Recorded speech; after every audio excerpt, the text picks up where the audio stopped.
Looks like we're on. Hello, everyone.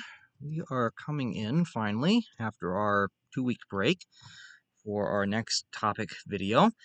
As I mentioned in the last video that we'd done back in June, I had gone on vacation to Tennessee the week after, and then last week I just would decide I was going to take a week to kind of really figure out what videos we're going to be next. I got a small slate of them kind of lined up for what I think we're going to cover, but the one that we're going to cover today was kind of something that I had not anticipated I was going to have to cover on this channel at any time in the near future. But given recent events in this country, I felt it might be precedent to touch upon this certain subject, given events of the last week in particular.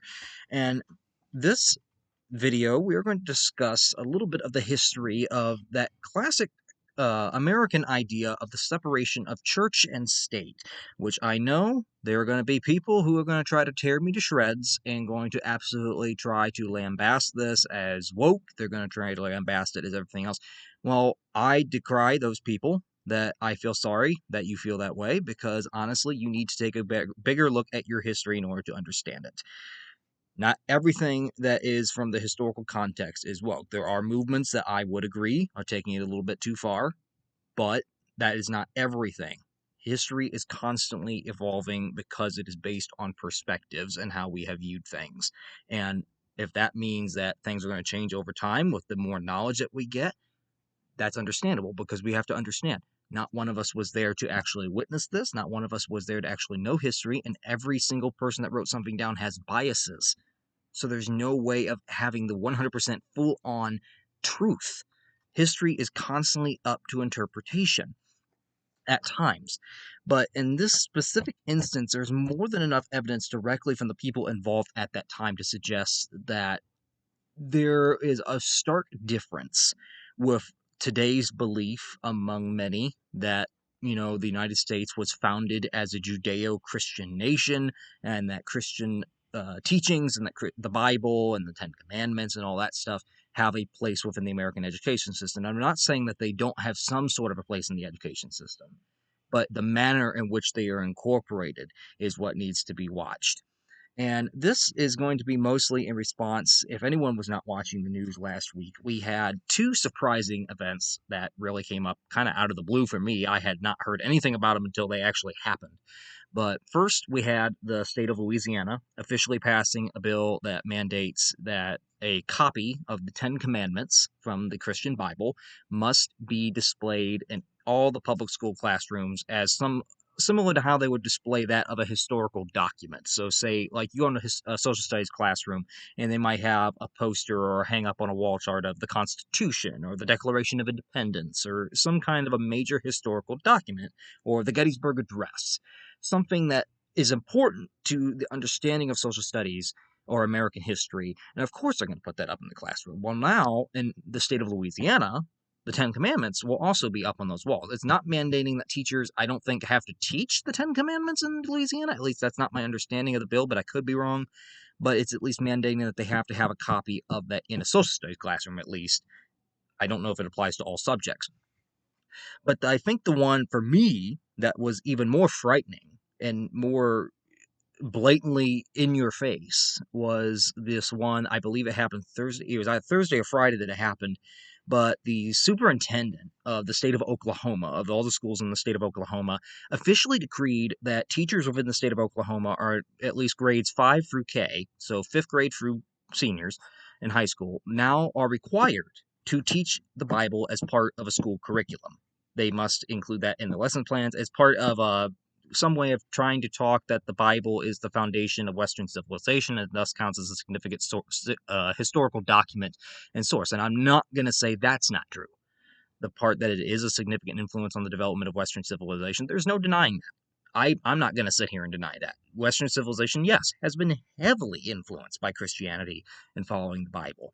But what the problem that we're seeing here with these events is the factor of America has this long ago tradition. This was come up from the founders themselves, which kind of flies in the face of some of these Christian nationalists, that the United States was not The founders may have had influences from the Bible, and many of them were Christian or affiliated with their faith in some degree.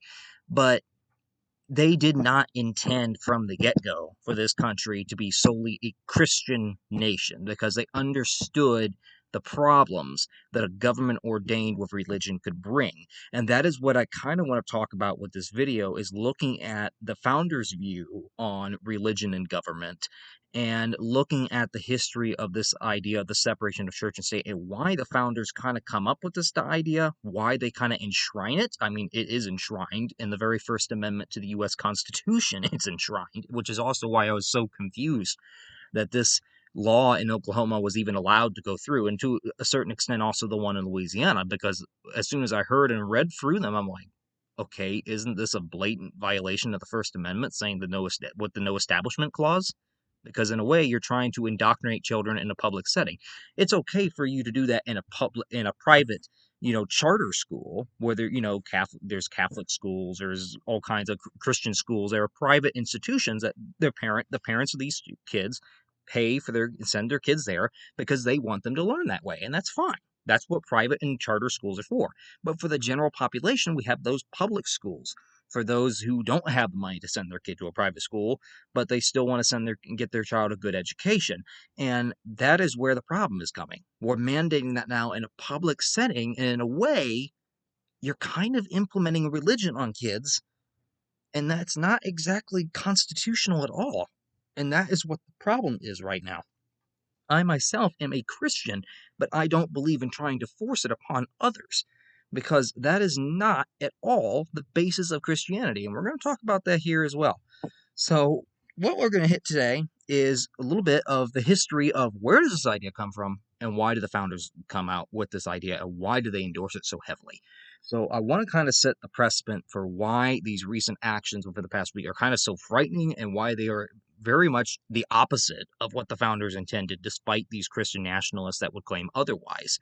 So I want to kind of bring that to the general population thing. So love it or hate it, but this is documented. This is documented from their own viewpoints. So you can disagree with it. There's nothing wrong with you disagreeing with it, but you cannot go out there and try to claim that the founders intended it to be, for this to happen, because it's very much, from every indication, not true.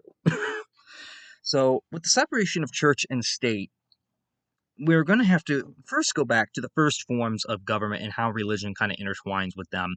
And with that, we go back to the ancient and medieval periods. Of course, this is probably going to be the time where we're thinking, okay, society is barbaric, society is violent, society is dangerous. And it is. But we see a sharp turnaround. And mind you, we're taking this more from the idea of somewhat, when we get to the medieval, we're really looking at Western civilization. I can't say the same for those in Asia and those in Eastern Europe, but in the terms of Western civilization, this is what we're looking at. But one of the earliest forms of rule for a government had been that of, quote, divine rule. And this was where we had the supreme leader of a country who is considered either to be a god, or he or she, it could be a she as well, or they're either considered to be a god themselves or be ordained by a god.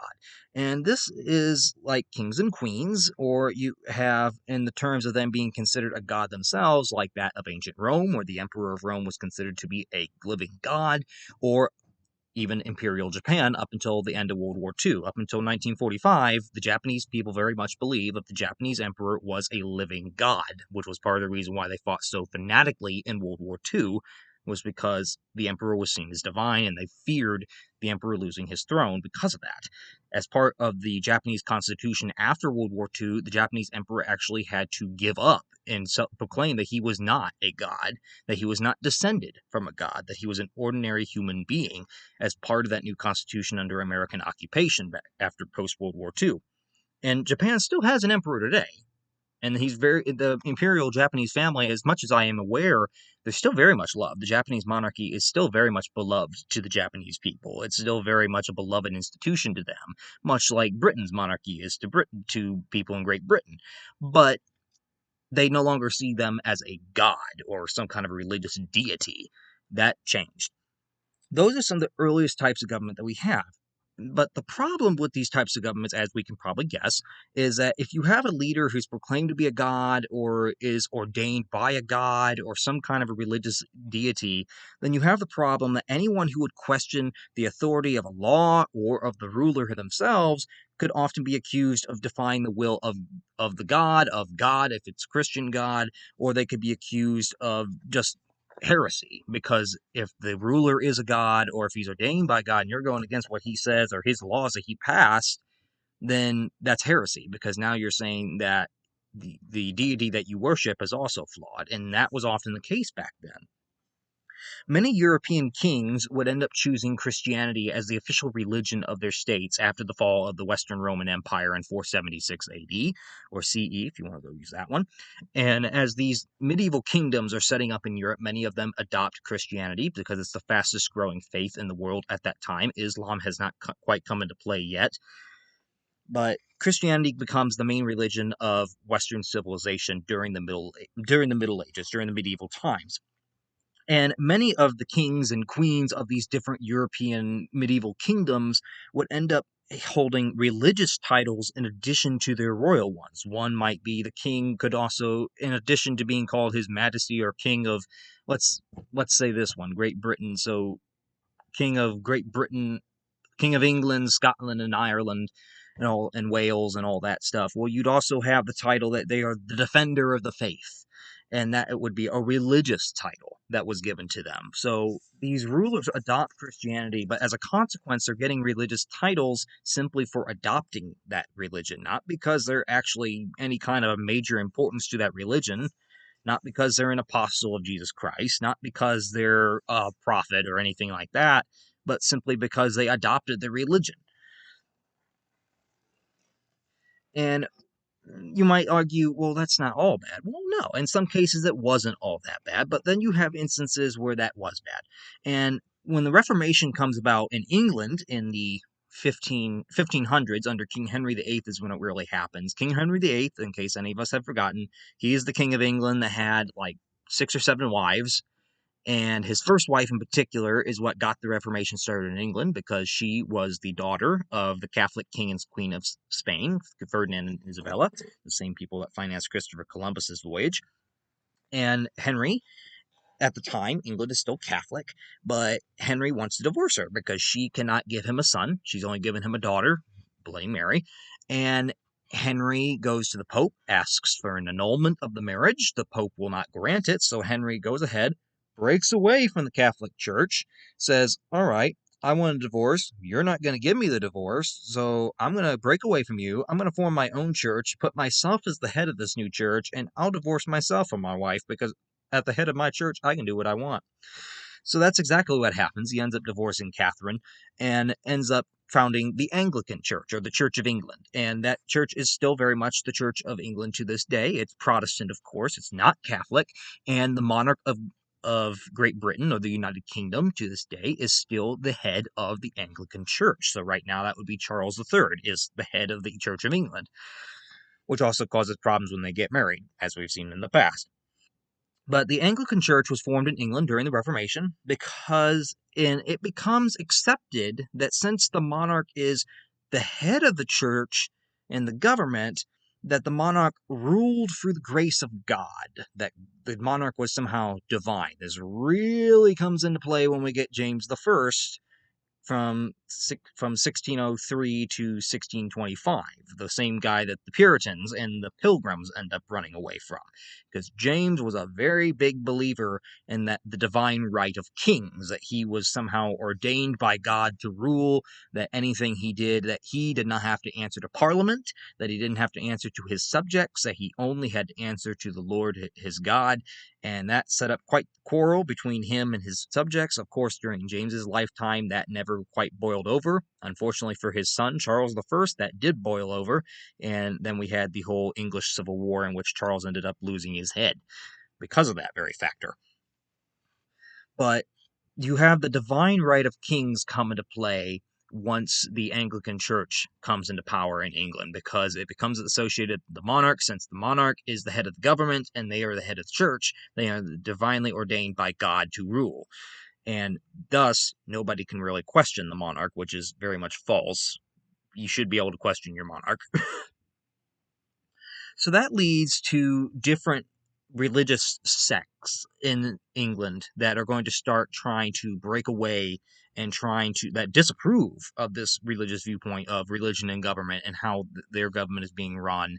And they're going to start kind of acting as dissidents to the main establishment there. And these are going to be critical influences in what will become the United States, because these dissidents, like the Puritans and the Pilgrims, they're going to leave England. They're going to come over to the Americas, to North America. They're going to settle in what will become the first original 13 colonies, and they are going to start settling their own settlements, their own colonies, according to how they believe their life should be run and how they believe they should be able to worship. And that is going to be a heavy influence down the line. And these new, because their descendants, of course, are going to be among them founding fathers who are going to have very similar views on how religion should be kept out of government. And the Puritans aren't exactly the best example when it comes to keeping out of government, but their views on how religion and government can become tyrannical is definitely something worth taking a look at. And that's what brings us with the Puritans here. The Puritans developed as a Christian sect that opposed the ritualistic practices of the Anglican Church. They did not like that the king was the head. They didn't like that he had this divine right. They didn't like some of the ways in which it still held rituals that had been carried over from the days when England had been part of the Catholic Church.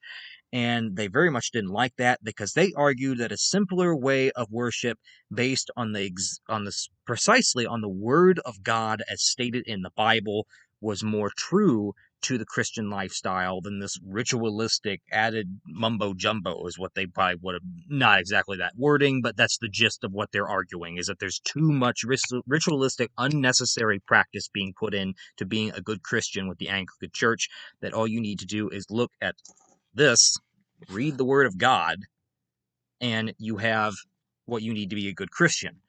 That was their view.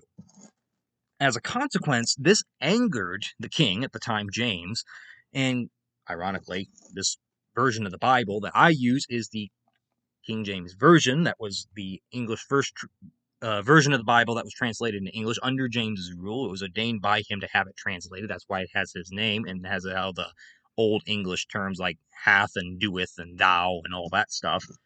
Where a modern day translation of the Bible would probably use modern English language, but that's what this one uses.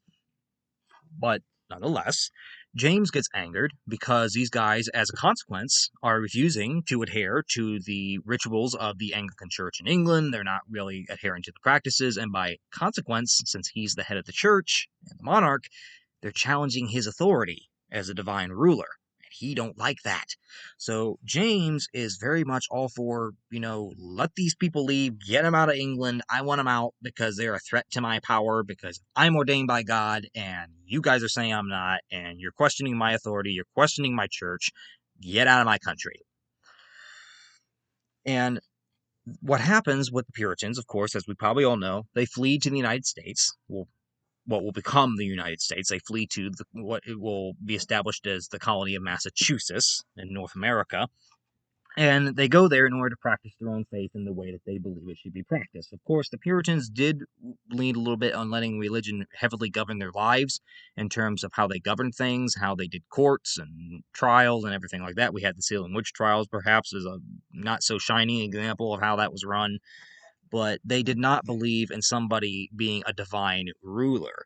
And there were some people among the Puritans who can really give us a very good explanation for why this separation of church and state is kind of warranted, because there's a very big warning that comes about from the Puritan minister Roger Williams. Roger Williams was a guy that had been exiled for basically going against the Puritan faith and going against the community in Massachusetts, and he was exiled out of the colony. He ended up fleeing and founding the town of Providence, Rhode Island, and ended up becoming the capital of the new colony of Rhode Island. But Roger Williams, even though he was this dissident among the Puritans, he still founded his own colony. He was still adherent to the Christian faith. And he had a quote that is often attributed to him in his writings, that I felt was very indicative as to why there needs to be this big worry. Christian nationalists in the United States today claim that we need to put more Christian principles into the United States government, that the government needs to be Christianized and it needs to be strictly following the Word of God in all its actions and duties. And while that might seem like a good idea on paper, given that the Christian Bible preaches peace and love and everything else, you're putting a lot of trust into people. And there are a lot of people, and I can say this from my own thing, there are a lot of people out there who claim to be Christian that do not practice what they preach at all. There are a lot of them. They claim to be Christian one moment, and then they go out and they act nothing of the sort.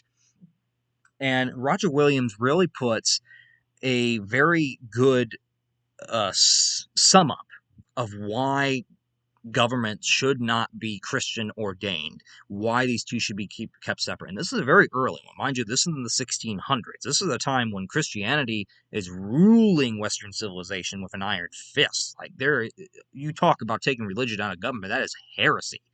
You will be burned at the stake.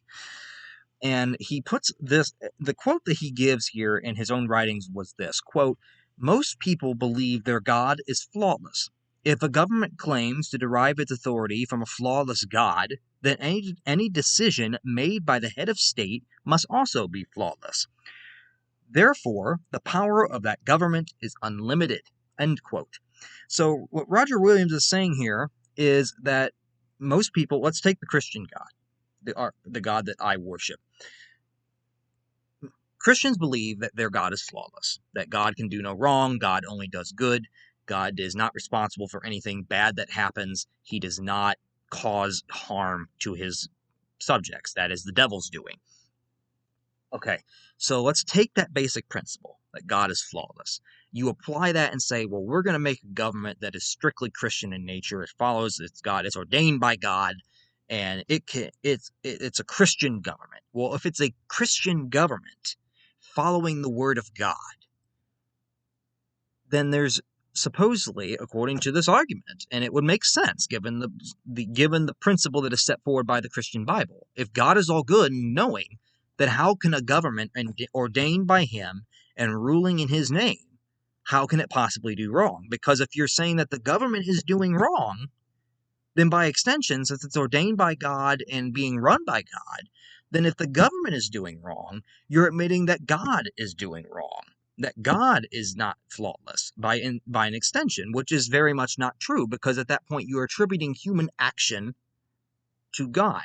But that also creates another problem. That means you're going to have human beings who will come into political power and use the word of God to try to justify their actions for whatever they do.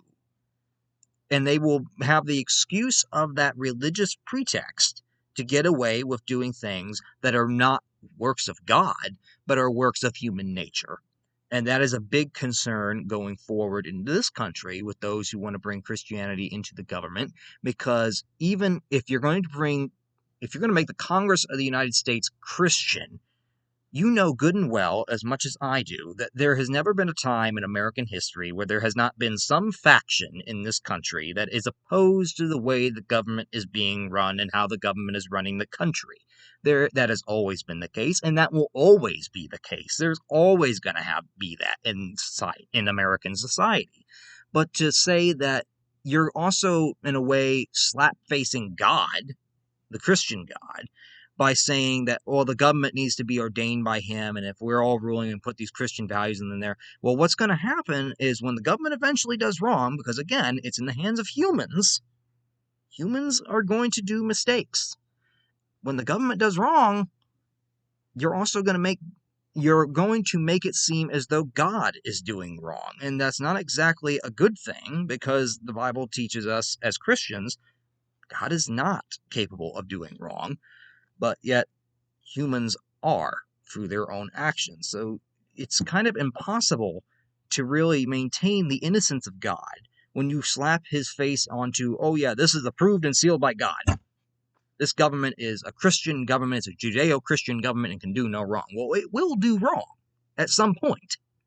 And when it does, guess who else is getting the blame? And that don't look good on anybody's part. But that's one argument here. But you also have the argument that there will be people that come to power who will use the excuse of religion and Christianity to mask their wider goals and aims and use that as a cover to do whatever they wish.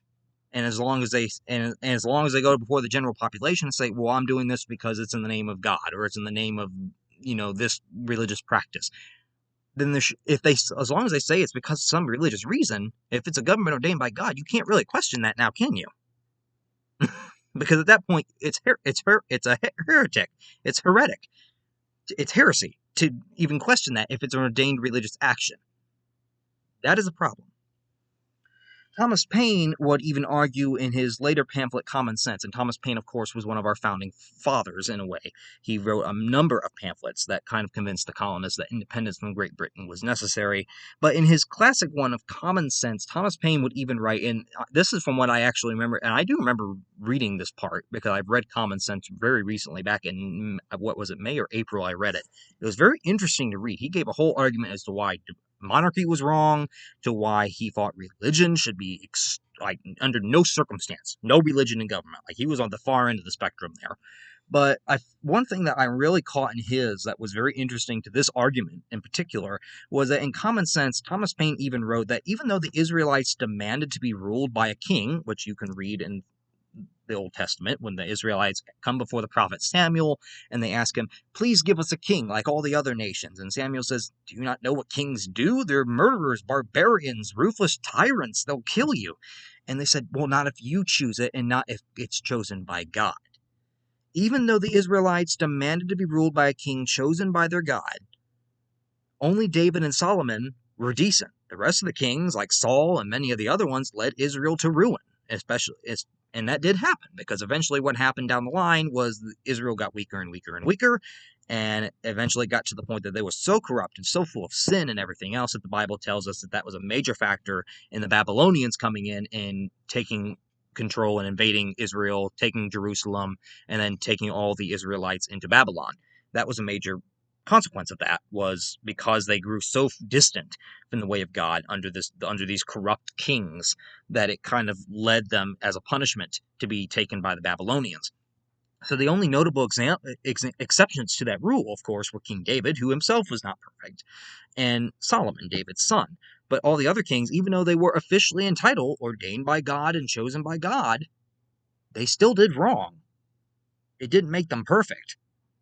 And I think that's another misconception that we have in American society, is the idea that right now, I'm going to use this example, right now there's a lot of Republicans and conservatives who believe that Donald Trump is some sort of a messiah, some sort of chosen by God. Well, this is the same situation there. I mean, he can be ordained by God all you want. That doesn't mean he ain't going to do wrong. And he will do wrong. Trust me, he's done wrong before, many times. But just because someone's ordained does not make them, a glory figure. Because there's only been one person in human history who has ever been of that sort, and that was Jesus Christ himself. But that's one point that we can make there. So this gets us up to the Founding Fathers' views on religion here. Now, many of the Founding Fathers, as we mentioned at the very beginning of this video, they did believe in either Christianity or Christian morals. Christianity was a very big part of Western civilization. There's no denying that part. I totally agree with that. But we cannot go in there and say that that alone justifies putting religion into the government, because the Founding Fathers, if they were come back from their grave right now, I guarantee you, they would be so averse at the America that they find right now. I think they'd think they were in England. They would honestly think they were in some kind of a monarchy, because they would be surprised at how much power the government has. They'd be surprised at the chaos from political parties. They'd be surprised, I think, at the extent, as of yesterday, how much power the president has and acts like a king. They'd be surprised at, of course, the intertwining of religion now trying to get back in there. They would be surprised at a lot of things in American society. They'd be surprised at how fluid things can be in relation to certain topics, I think. I'm not going to name them all by name, but I think we know which topics we're all talking about. Ones that are woke, ones that are revolving around the gender identities and all that stuff. That just wasn't talked about back then.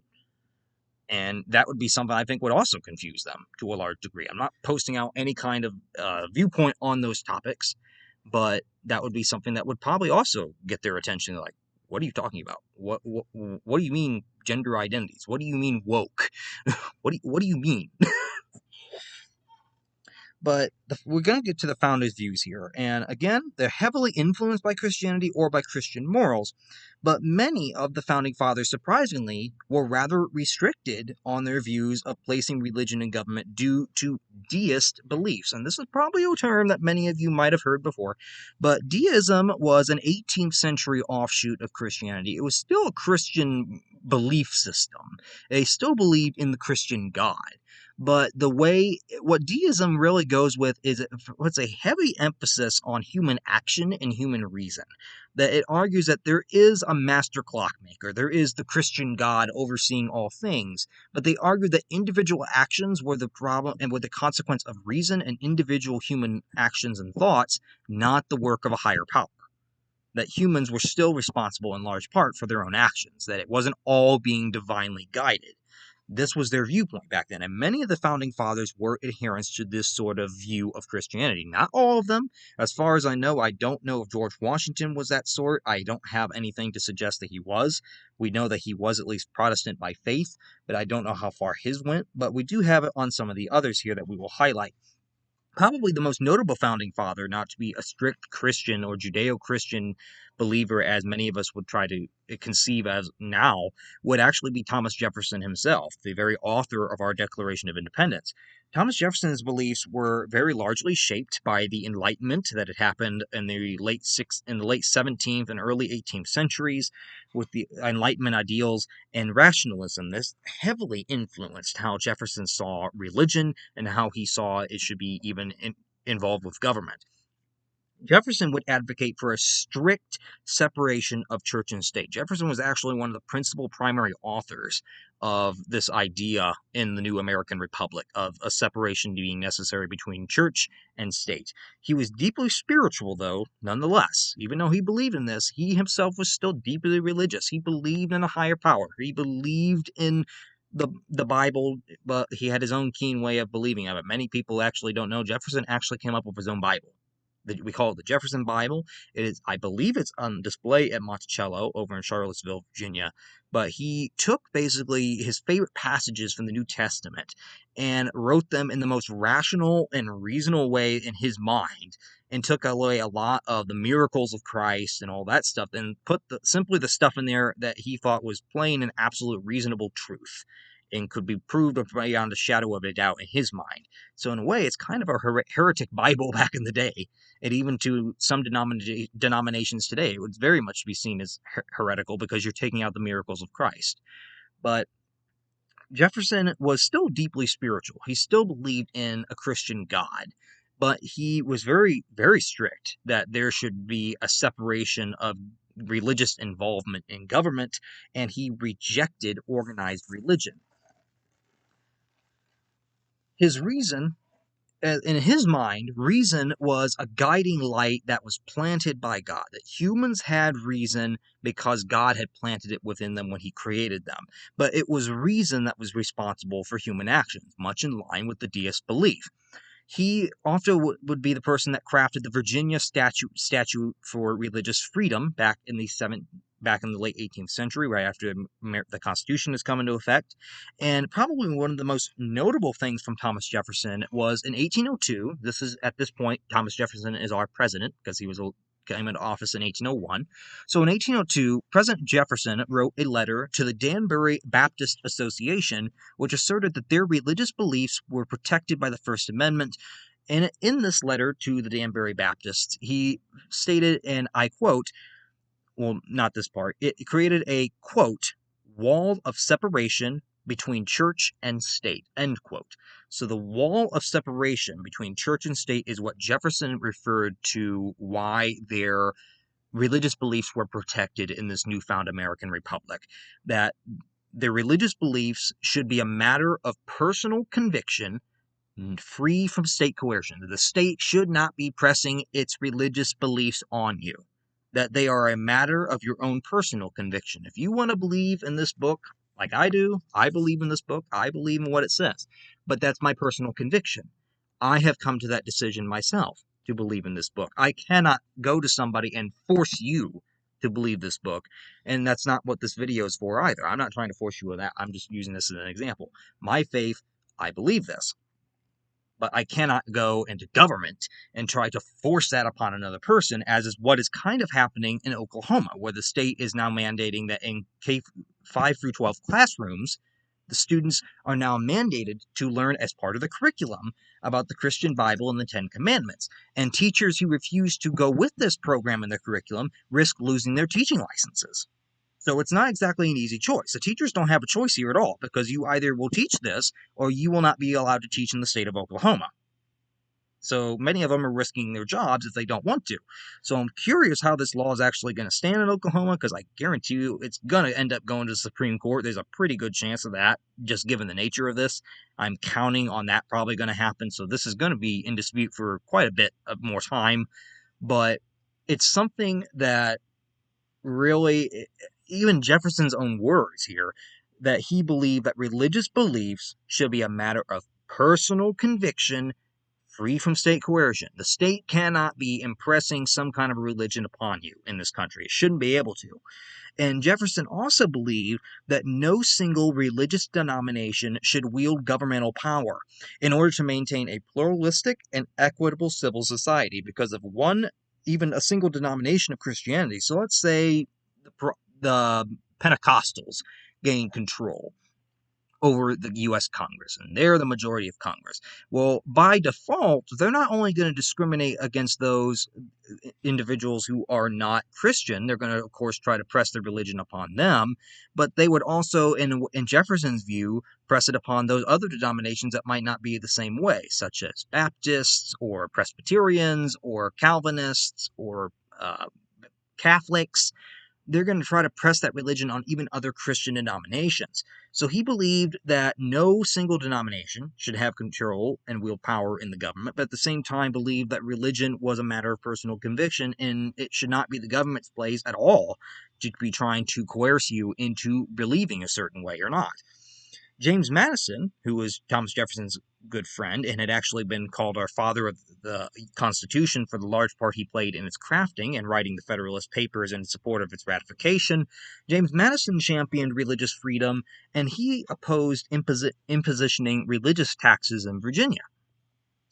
Probably a more also well-known founding father would be that of Benjamin Franklin, who was pragmatic in his views. Ben Franklin believed in a higher power and moral righteousness during his lifetime, but he held a very increased skepticism on organized religion and how organized religion could kind of better government, because he kind of argued, very in line with Jefferson, well, if you put organized religion in the government, you're going to have some people who are going to be discriminated against by that whoever is wielding that power, because they're going to be seen as having a different viewpoint and not adhering to their interpretation of how Christianity and how the Christian faith should be and how people should worship God.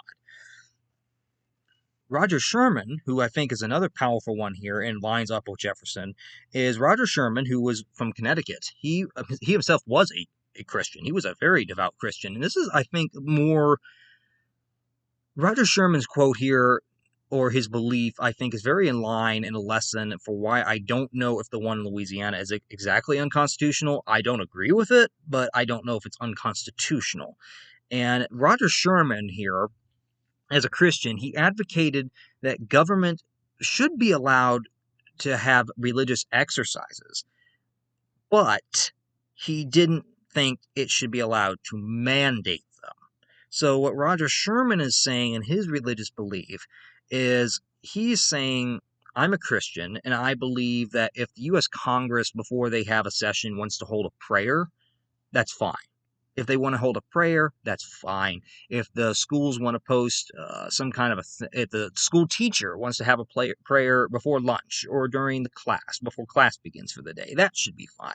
But what Sherman is saying is that we should allow these religious exercises as an expression of religious faith, we should not be mandating them. So let's say when the U.S. Congress, before it goes into session, let's say the U.S. Senate is getting ready to have its session for the day, and they decide, let's hold a group prayer. Well, you can be allowed to hold that prayer under Sherman's view, but you should not be forcing every member of that chamber to have to take part in this prayer if they do not want to. Give them a choice. If they choose not to, that is their decision. But you should not be mandating it. It's okay to have religious practices in his view, but we should not be mandating it on people. And that's another thing that I think is getting broken here with some of these laws, is that there is the Christian nationalist belief that we have to mandate Christianity. We have to mandate teaching the Bible and the Ten Commandments and all that stuff. That's very much against what Roger Williams would say, and to an extent what Thomas Jefferson would also say, who are going to argue, well, you're mandating stuff now. That is very much not what we said to do at all. Like, we literally said, avoid this at all costs. John Adams, who would be our second president, and our first vice president, he leaned toward Unitarianism. His letters reflect a belief in moral divine order, but he resisted the idea of a state-endorsed church and thought that would do more harm to society than good. And then, of course, we have at the very far end of the spectrum, Mr. Thomas Paine, who we kind of discussed before, who is advocating an aversion to institutional religion and a desire for a deistic approach. He wants religion to have absolutely in no way any involvement with the government, that they should be kept entirely separate, entirely homogenous. So then we have what the Bible's influence. And this is where we're going to come in a little bit in support of the Christian viewpoint, because we can't say with beyond a shadow of a doubt that Christianity did not play in some part, the Bible had some influence on the founders, because it very much did. There's no denying that part, and I'm not going to sit here and deny that part. It did influence them. But that doesn't mean we have the authority to just go ahead and mandate that for others. The founders' understanding of human nature was pretty much what was primarily influenced by the Bible. They were aware of mankind's imperfections. The Bible very clearly states that man will sin. By nature, they will sin, and that is why they need to be redeemed. That's why they need to repent. That is why they need to ask for forgiveness from Jesus and the Lord. But they were aware that from the Bible, humans are imperfect. Humans are never a perfect species. As James Madison, I think, put it, if men were angels, government would not be necessary. But that's not the case. Man would being inherently flawed would lead them to support a system of checks and balances, because we cannot trust that man out of his own good nature will always do what is right. So we need to put constitutional safeguards in place that will prevent them from exercising some of these darker impulses, so to speak. And that is why we have the checks and balances system, which as of yesterday, I'm also kind of calling into question, because now you have the Supreme Court of the United States saying that a president is has absolute immunity from all official actions, just not private ones. Well, in that case, if a president to that understanding gave the order as president to have a political opponent assassinated, he would pretty much be immune from prosecution because it was done as an official presidential order. That was an official act of a president. He could get away with that and not be tried. And that is not at all. I mean, the mind that knows well and is well and has a sense of decency kind of knows, no, that shouldn't be allowed. Well, according to what the Constitution and what these Supreme Court justices just said, yeah, that's perfectly legal now. But the founders believe, of course, from the Bible, they take that part that humanity constantly sins. Humanity is not perfect, that it is flawed, and they put that as a basis for why checks and balances are needed, to kind of contain our darker impulses of human nature. The Bible was also a cornerstone for matters of social order and the legitimacy of authority, which is where I kind of also have to question some things in terms of one of our two modern choices for president. And this is where we actually have two specific Bible verses end up coming into play. The first one here is Exodus 8, chapter 18, verse 21, when Jethro advises Moses to select capable men who fear God and are trustworthy and hate dishonesty, that they hate dishonest gain, they're trustworthy, they fear God. Jethro advises Moses that these are the type of men you want to put into power. These are the men you want to govern Israel. These are good men. This specific verse from the chapter 18 of the book of Exodus in the Christian Bible would influence the founders in their concept of a righteous and accountable government that is led by virtuous individuals, by individuals who are high in virtue, who are good in nature, and will lead a government this will ensure that this government will be righteous and accountable if you put these kind of individuals in power. At the same time, this kind of expresses their belief that the moral character of leaders was paramount, that this was a paramount need. And in particular, one of our two presidential candidates right now, I'm not going to say his name, that's really called into question about his moral character. Does he have any morals? Because I honestly question that myself. But there's that argument from the Founding Fathers. Moral character of leaders is paramount and a very big necessity when choosing a leader. And when maintaining a righteous and accountable government, it needs to be led by these types of individuals who have a moral character, who are led by virtues and Christian morals, and this is something that they take into play. The founders also turned to Old Testament stories to help justify resistance against tyranny. It was both a right and a duty, according to the founding fathers, that tyranny should be opposed. And the principle of liberty in particular was richly shaped by the Bible. In particular, one verse they often took was Galatians chapter 5, verse 1, which has often been cited by the founders to try to underscore the value of personal and communal freedom. And I will actually look up that verse here real quick for you. Galatians chapter 5, verse 1. Let's see, here's Galatians. Very short book in the Bible. It's a very short little thing right here. It would be this quote in particular. Galatians chapter 5, verse 1. Stand fast, therefore, in the liberty wherewith Christ hath made us free, and be not entangled again with the yoke of bondage. The founding fathers would take that specific verse of the New Testament and use that to kind of explain why communal freedom and personal freedom were so valuable, why they were so important in an American society.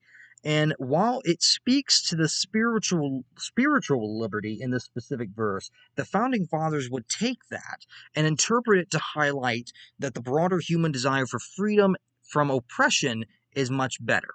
That this verse is not just attaining to spiritual liberty, but to liberty in all things of human life. And this would also lead to their beliefs on the rule of law and equity under the law, something else that has been questioned lately. So that brings us, of course, to the piece de resistance, and the thing that really comes into question here with these two latest actions that we've seen in our country is, are they violations of the First Amendment? And in my belief, they very much are, and I think that they will end up going before the Supreme Court, although with this current Supreme Court, I can't say what the outcome will be, because they are very unexpected. But the inclusion of religious freedom in the very First Amendment was a statement by the Founding Fathers that reflected their ideals and the aspirations of the many former American colonists. Many of them had fled the tyrannical reaches of state-endorsed churches in Europe and thus had come to America seeking a place to worship freely. And the Founding Fathers correctly recognized this and said, we would be wrong to do a state-endorsed religion. We would be wrong to establish any religion as the major religion of this country, because it would fly in the face of what so many of our ancestors came over here to the colonies for, and that was religious freedom, to worship as they please and to worship without persecution. And that was enshrined in the very First Amendment that they put into the Constitution, which I will read in case any of you have forgotten what that says. I highly doubt most of you have. There are those who probably have. Very first, these were the first 10 amendments that were proposed on September 25th, 1789. They were ratified by 1791. But what would become the First Amendment? Congress shall make no law respecting an establishment of religion or prohibiting the free exercise thereof, or abridging the freedom of speech or of the press, or the right of the people peaceably to assemble and to petition the government for a redress of grievances. But the first two in particular, Congress shall make no law respecting an establishment of religion or prohibiting the free exercise thereof, saying Congress cannot establish a state religion. It cannot proclaim that Christianity is the national religion of the United States. It cannot try to impose its religion upon its people. And the second one, it cannot prohibit the free exercise of any religion within the United States. That all religions are open and free being taken, as long as they do not cause harm to the public, of course. And those religions, that kind of comes into a question of whether or not that actually has protection. But the First Amendment was shaped by the founders' beliefs in religious liberty. You had Thomas Jefferson, who had witnessed the persecution of Baptists in Virginia, mostly for religious persecution, of course. James Madison had saw the dangers of a government combined with religious authority, and that true faith, he argued, true faith could only flourish without government interference. That if government interference is kept out, true faith could flourish, because then you don't have the political aspect getting mixed in with the religious part. And that is something that's really happening in American society today, is we're having many of them who are trying to intertwine politics into the church house. I've seen it at my own church, and I've stayed quiet because I don't want to start a ruckus in there, but there's been many times where, I'm biting my tongue because I'm like, I go to church. I don't come in there to hear politics. I hear that enough during the week. If I want to hear politics, I will go and watch the latest news channel feed or the news article or whatever it might be on television. I don't come there to listen to politics. When you go to church because you want to listen to the Bible, you want to listen to the gospel. You don't come in there for the political aspect. And there are many today who are not listening to that aspect at all, and that's not exactly what the founders intended. The whole of the other social and political theories of the Enlightenment could also be an example here of why the First Amendment was put into the Constitution. You had Enlightenment thinkers, most notably that of John Locke, who had argued that belief cannot be coerced and individuals held a right to religious liberty. And mind you, John Locke was heavily influential on many of the founding fathers. The founders saw that religious freedom was necessary in order to create a society that respects personal liberty and fosters civic virtue. They did not want this country devolving into the many conflicts and all kinds of messes that had happened for the centuries prior in Europe due to religious divisions. And in many ways, as we've started to move away from the founders' vision, we're kind of seeing that's happening right now in the United States. You have many religious divisions going on, and as a consequence, as these divisions are trying to gain governmental power or governmental influence, it's fueling violence, it's fueling discord, it's fueling all kinds of negative aspects that the founding fathers explicitly wanted to avoid. And in many ways, we're coming right up upon them in ways that had happened in Europe for centuries prior. They had kind of steered the Enlightenment thinkers to think that religious liberty needed to be an absolute natural right, and then later shaped the founding fathers into believing that it would be necessary in order to have a society that respected personal liberty and at the same time fosters a civic virtue that would keep society as a whole very productive and very calm, very comfortable for the citizens of this country, and not something that was going to try to oppress them massively as they claim that they had gotten away from in Great Britain. It would also suit the varied religious beliefs of the 13 states, because mind you, the original 13 states had different religious convictions. If you were up in New England, you had states that were heavily Protestant and were shaped somewhat by Puritan beliefs, since that's where they had been from. If you were more toward the Chesapeake Bay area, like around Delaware and Maryland, you had a lot of Catholics in that area. Pennsylvania had a large population of Quakers. You had, of course, the down south, you had a lot of Protestantism as well, Baptists as well, and there's a lot of varied religious beliefs. And they saw that putting this religious diversity into the Constitution and allowing for it to prosper and grow would avoid religious entanglements in the future, because they realized although the United States is a new nation, it has the potential to have many of the same problems that we saw back in England. Many of the same problems we saw back in Europe. Many of the same issues could arise if we don't play this right from the get-go. So the First Amendment's prohibition of a national religion ensures that no single denomination or religion can claim governmental endorsement. It tries to avoid that. And we have those right now who are actively working to see that that is not the case. There are active members of Congress who have stated that they do not believe that the separation of church and state is a thing, that it shouldn't be a thing. And they argue, of course, that, well, this is not the view of the founding fathers. We were a Judeo-Christian nation. We need to be that once again. As we've gone through these, that's very much not the case. It's just the opposite of what they preach. You can be Christian and want to do good in government. There is no problem there. You can have certain religious practices. That's fine as well. You can try to let your moral Christian character and morals, or whatever religious character you want, to kind of guide your actions. That is fine as well. But what we're trying to get at here is the founding fathers in no way wanted anybody in American society to mandate those on people who do not want them. That was their fear. Because at that point, you've turned from a democracy that respects the will of the people to being an oppressive, tyrannical government that's trying to force its beliefs on people. And that is what they feared was going to happen, particularly religion. There's other ways you can get there too, but they didn't want this to become a theocracy. A theocracy is very terrifyingly what some members of our society are kind of advocating for. They're advocating for a government based upon religion that's led by a government ordained by a god. And do you know who else has a religion like that in the world? Iran. Iran or Iran, however you want to say it. Their government is very much a theocracy. Of course, theirs is based on Islam, but theirs is a theocracy. Is that really what we want here in America? Is that really what we want to bring our almost 250-year-old constitutional republic to? I don't think so. The first religion is primarily for one thing in particular. It protects free exercise of religion and ensures that all citizens can practice their faith without a fear of a government reprisal, and it ensures that no religious denomination or religion can gain too much political power. And there are those actively working right now to work against that. As we've seen in the past week, Oklahoma thinks it can just bypass that bill, apparently. I have high doubts that that's probably going to stand without any kind of a judicial review or any kind of like that. I do heavily expect it will eventually go to the Supreme Court. However, on what the court will verdict on it, I don't know. So that's up for debate and up for matter.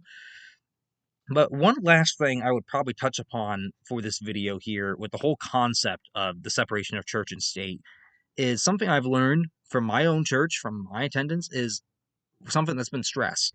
And I think it correlates a lot with why these Christian nationalists really need to back off a little bit and really think about what they're doing, is the Christian Bible literally states that part of the reason that humans are so unique and so unique among God's creations is that God imbued in us, human beings, free will. The free will to determine our own actions, the free will to determine what we will do every day, the free will to have rationale and reason to determine our own course of what we want to do, and to ask for his forgiveness and ask for his help when we feel that we need it or when we should. That is what makes humans so unique, is that we have this free intellect, this free will.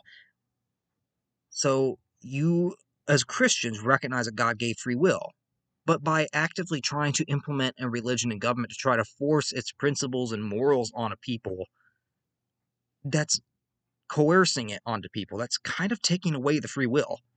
That's very much oppressing them and taking that free will that was God-given away from them, because you're trying to force them to adhere to a certain belief and a certain viewpoint of life.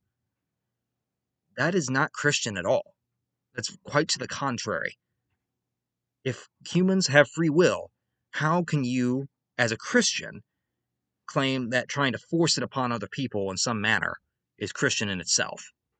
There's no justification there at all. Not in my viewpoint, at least. But that's something I kind of want to believe there is, the whole free will clause, the whole free will argument that humans have free will, but then only to oppress them and take it away is kind of very condescending and kind of contradictory to what the Bible says. Humans have to choose to follow God. Humans have to choose to follow Jesus. And I'm saying this from a Christian standpoint. If it's from your own religion, you probably say the same thing. They have to choose. You cannot force them. Forcing them only fosters resentment, it only fosters opposition, it only fosters rebellion. You cannot force a human. You can only try to persuade them. And that is something that's being lost in the society, is the common decency to try to simply persuade for a change of viewpoint. Instead, we feel we have to try to force it on people. And that is not something that should be happening. That's not something that's Christian, and it's not something that's part of American democracy.